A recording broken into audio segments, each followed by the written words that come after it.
Hello to everyone watching. I was born to play Black Adam. So I felt like I had to bring you guys just a little something special. Now, what you're gonna see here is why the hierarchy of power in the DC universe is about to change. True.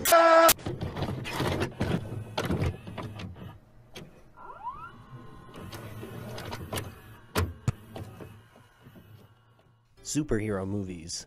The bane of my... Okay, no, I'm not doing that. Hello and welcome to my new movie review show called It Was a Movie, where I talk about a movie and how it's a movie. Okay, bear with me for this first one. I'm pioneering a format here.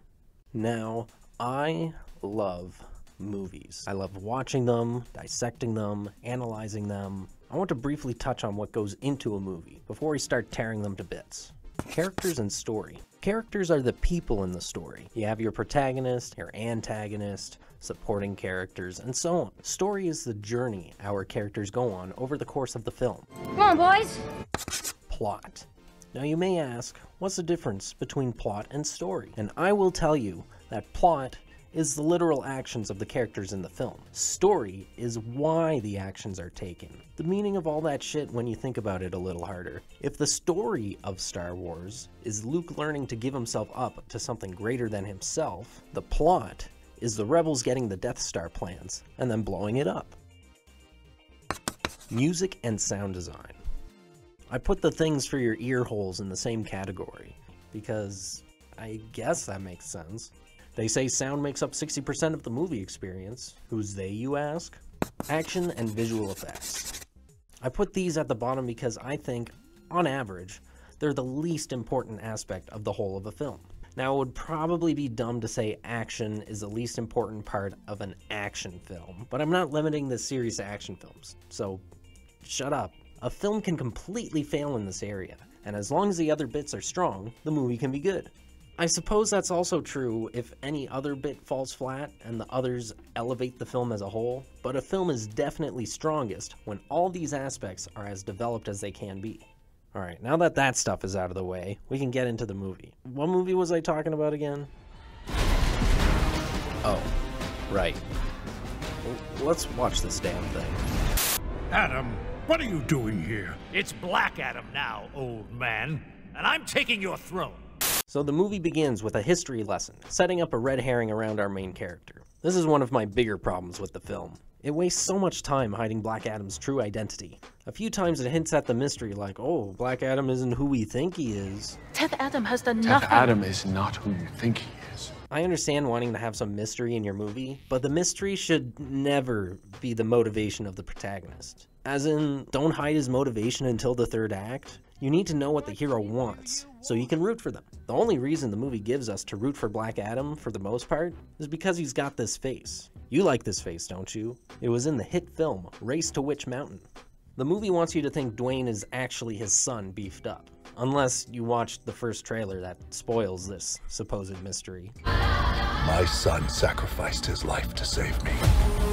That's kind of embarrassing. A kid protecting a fellow kid makes sense. But the little pebble in the past wanted to liberate his people, and this guy is like, I don't have a home. He doesn't really seem to care that Kahndaq is occupied by newer versions of the Nazis he defied 5,000 years ago. Black Adam learning to become the protector his country needs could be an interesting character arc, but that's not what this movie is really about. Plus, if you think he's a child like the movie seems to want you to think, the first action scene feels really weird. Black Adam brutally murders these New Age Nazis. Goo gaga, I want milk. Which visually is pretty awesome. But if it's a child doing these murders, that pushes the sequence from darkly awesome to darkly sad, which could work conceptually, but it doesn't feel intentional. Also, the scene on its own is already much darker than everything else in the movie. When I first saw it in the theater, I was trying to figure out why they would make Black Adam the kid. Maybe they didn't want to do that Captain America thing, with the buff man's face on a littler body. But then they just do it anyways. And it doesn't look as good as Captain America, over a decade before.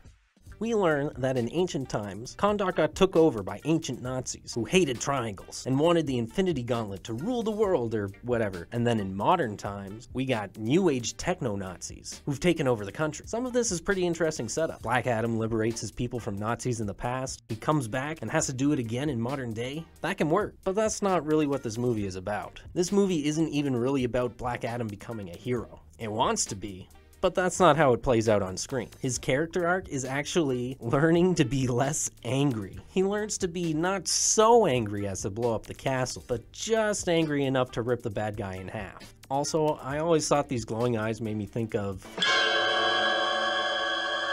So here we are in modern day Kahndaq. We meet Egyptian John Connor, and we see the new techno-Nazis. And all they do is make people wait in lines. Those bastards.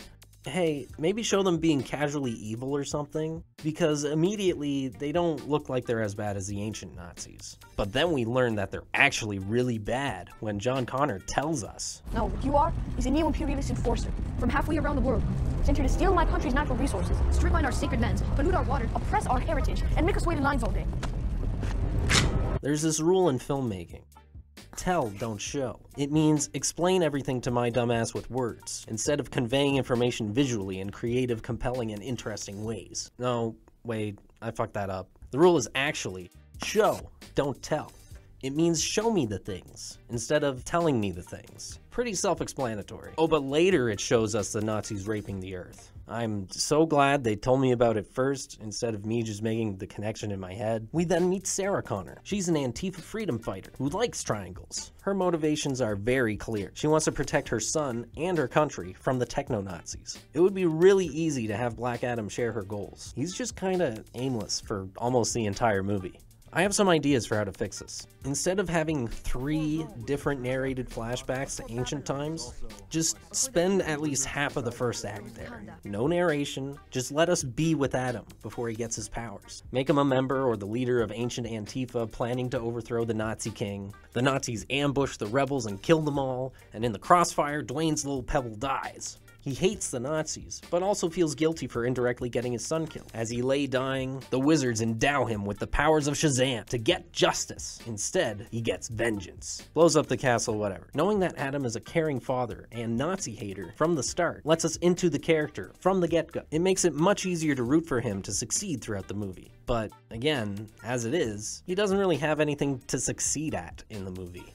So when he reawakens in modern times, he'll see the techno-Nazis doing the same Nazi stuff, and, being a Nazi hater and a lover of his country, he'll want to fight the Nazis. In the movie as it is, killing the Nazis is an incidental achievement instead of his explicit goal. Later, his goal is to save John Connor, and then he happens to have to kill Nazis to do that. He doesn't really care who he has to kill to save John Connor, unless they're a good guy. Which is also annoying. So the rebels are going to find the Infinity Gauntlet that has never been found in 5,000 years, so they can hide it somewhere else. Hey, if it hasn't been found in thousands of years, I think it's in a pretty good hiding spot already, but whatever. Sarah Connor ventures through this cave with this guy who, on rewatches, is obviously going to betray her. But at the time in the theater, he was kind of a nothing character. All we ever learn about him is that he's a descendant of the ancient Nazi king, which you could probably figure out if you can just remember faces. Because it's the same guy. Like, literally, the same guy. Smear? Oops, your American is showing. Everybody's eating ass, nobody's washing their ass. It's crazy. So she gets the Infinity Gauntlet, and the Nazis arrive and bait her out. Say goodbye to your brother. 3, 2, 1. I'm over here. 1. Let them get to 1. Oof. That ADR is a little awkward. That's not the only time it happens in the movie. With these hands, we build Kahndaq. And with these hands, we will set it free. The emotion of the face and lips just doesn't quite match the sound that you're hearing. She reads the incantation on the floor for like 45 seconds. And even though the Nazis also believe in magic and use magic kryptonite in their tech, they don't pop a cap in her head. But also, why is there an incantation on the floor to free Black Adam? Did the wizard put it there? Shazam! The Rock is here. Over 15 minutes into the movie that has been in development for over 10 years. That's pretty fucked up, making us wait that long into the movie for him. we get this pretty sick scene of him brutally slaughtering these Nazis. The weird thing though, the fight scenes get goofier later. Going from this to the standoff sequence, those belong in two different movies. Black Adam never kills anyone as brutally as this first guy in the rest of the movie. Makes me wonder if the movie was supposed to stay in this tone at some point. I want to take some paint and paint the page with paint. I don't take much issue with this sequence. If the whole movie was darker and more brutal, I'd prefer if this were scored instead of having the Rolling Stones over it. But I really like how effortlessly Black Adam does just about everything. If one of the goals of this film is to, quote, change the hierarchy of power, that's a creative way to do it visually. Hey, where are you going? This is your movie. You just got here. Come back. Oh, thank God. Oh, God damn it. Wheels up in 30. Who the fuck are you? Now we spend even more time away from the guy this movie is about to establish the Justice Society. This is another big problem I have with this movie. The Justice Society is in it way too much. They take too much focus away from the titular character, and their characters are barely written. They don't have arcs, and are inconsequential to the narrative. They're just pawns for the action scenes, and one of them dies, and we don't care. Also, why is the Justice Society taking orders from Amanda Waller? I thought that meant Hawkman was secretly shady, because Waller is a shady government official who kills her own workers. Batman hesitates to work with her. Did the writers think she was just DC Nick Fury? She's not DC Nick Fury, you fucking racist. The Justice Society, if they're going to be in this movie, should just serve as an obstacle between Black Adam and his goal of...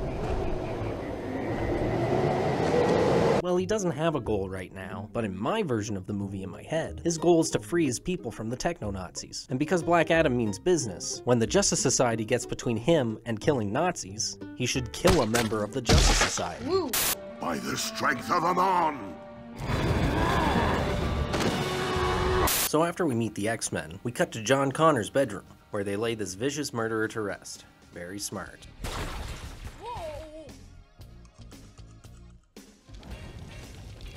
Oh, that's cute. I think Black Adam lands the first punch.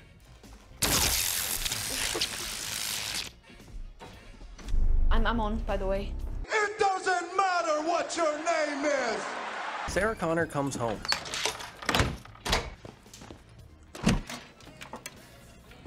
What happened to the crown? Too much? Bro, you're just wearing the one ring on your head?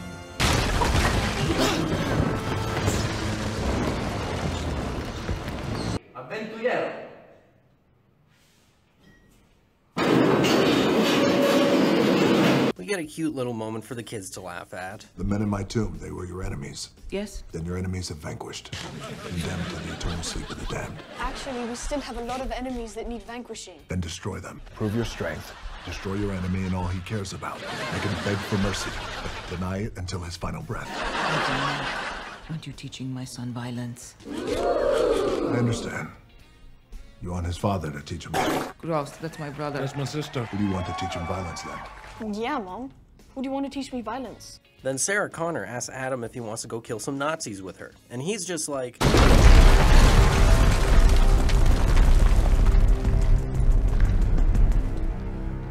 Asshole! So that pretty much confirms he only killed the Nazis from earlier because they were coming at him. So why doesn't he just kill the Justice Society later when they also come at him? Because they're wearing flashy colors? You don't look like an intergang. You don't feel any loyalty to us at all? Not really, no. So my Freak the Mighty logic from earlier, about the big kid wanting to protect the little kid, doesn't even apply. So he really has no motivation to do anything. You definitely need a catchphrase. I was thinking like, Hasta la vista, baby. This line right here is something special. I don't need a box for my lunch. He's so cute. I don't know why he's so cute. He busts through another wall and flies towards this big statue. The mystery deepens. I wonder what we're gonna... Oh, come on! At least none of these people are phoning in their performances. They're trying. Thanks for trying. You've seen as many different futures as I have. You cease to believe in absolutes. What are you laughing at? Not that much. No love. No love. And now we have two of the lamest characters in the whole movie. He grows and she blows. Yeah. No, I mean she blows. Come on, show 'em. They do one cool combo attack later. Now John Connor is trying to bait the Nazis into fighting Black Adam. He's currently busy... He apologizes to the statue. That's my son. Hey, you're a wanted lady. Lady, why don't you pull up that thing around your neck to hide your face? Where's the crown? The movie continues and... Wait. What's happening?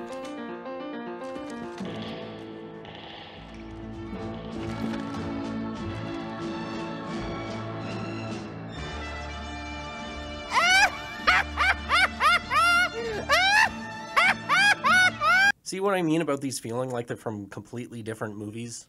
Shazam! The X-Men finally arrive. Listen, now you two hang back till we call you. Whether anvil you or the hammer, you're ready. Shit!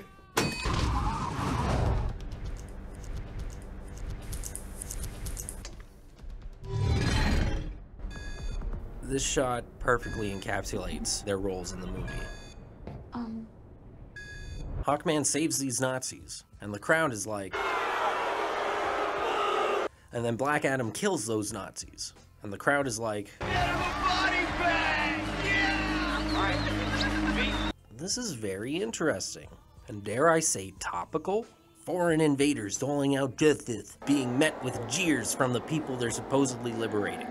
A tale as old as time.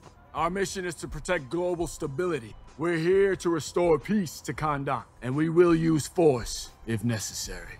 Unfortunately, this movie is not interested in exploring this theme at all. Force is always necessary. That's all you have to say in response? I'm about to suggest another bold change. I think he needs to say more words. What if in this scene, in response to Hawkman, he says something like, "You protect nothing. These children have never known peace. You help them how? No. You're just here because my power threatens yours. Tyranny cannot be imprisoned. It must be destroyed." Adam should be almost like a dark Captain America in this way, where he makes rousing speeches and then puts his power where his mouth is.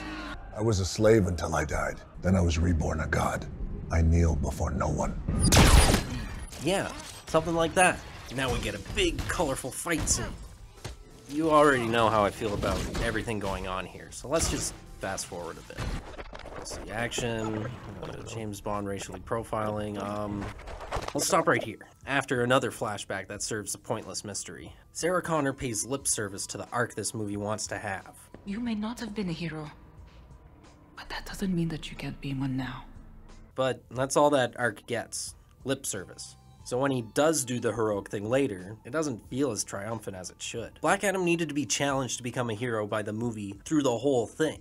Him kind of wanting to save the kid and then feeling bad that he gave him a paper cut just isn't enough. Especially when he's chasing those bikes and then letting some of them just topple on civilians below. That's not heroic. He loses his temper more than he's challenged to do hero stuff. That's why I said his arc was anger management. That's what they show. Like that rule.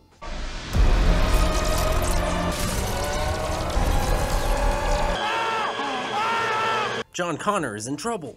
Oh yeah, I skipped over this scene. It's just the bad guy talking about how he's a bad guy. It's not really important. He chases the last guy into, fart clouds?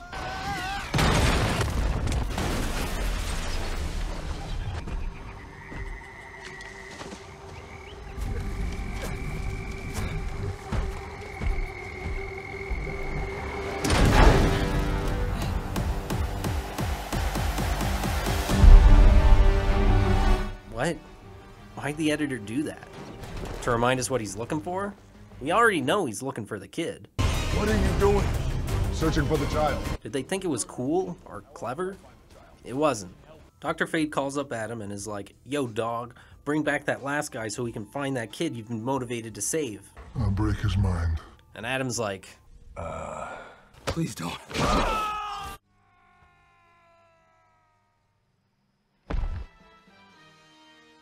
He didn't make it. "Do you want to save the boy or not?" And now we're back at the apartment, in shambles. Like the apartment's in shambles. Well, I guess we're in shambles too. James Bond says more boring platitudes about saving the day with trust and whatever. There's no point in dwelling in the past. Your thoughts are better spent on the things you can change. It's already moved on from you. You see the future. Tell me how I get my son back. You were blaming yourself. You don't get to decide. Your Your thoughts are better spent on the... God, this scene is so boring. Suppose they didn't have doors in your day? Well, of course we did. That's how we entered rooms. So you are just being an asshole then. Thanks for clearing that up. I am getting closer. The princess is somewhere nearby. I can feel it. Okay, guys, it is now year 2 of making this review. This isn't a joke. This is for real. I feel like I already laid out most of my points about the movie, and there isn't really much left until the end, so we're gonna skip ahead to the Kanye song. Excellent timing. I see good things about Hitler also. Together with the X-Men, they save the boy and defeat the bad guys. Then everybody lives happily ever.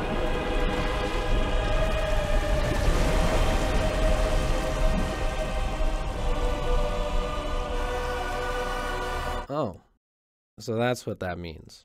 A CG villain that appears without satisfying buildup, just to give the hero a dark reflection to punch. Oh, and he makes the beam.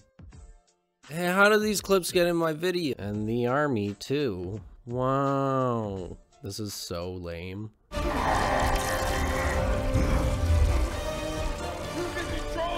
Use it. Use what? A gun? The cure? You have to! Use it. Use what? And then he... Hasta la vista, baby.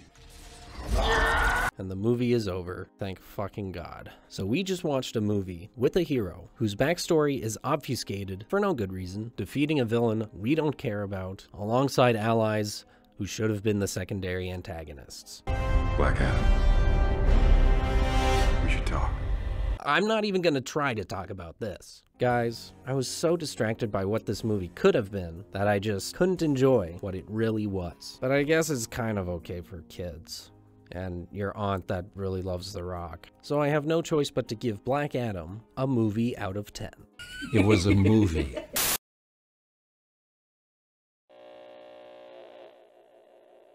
But, you know, I used to watch you all the time as a kid.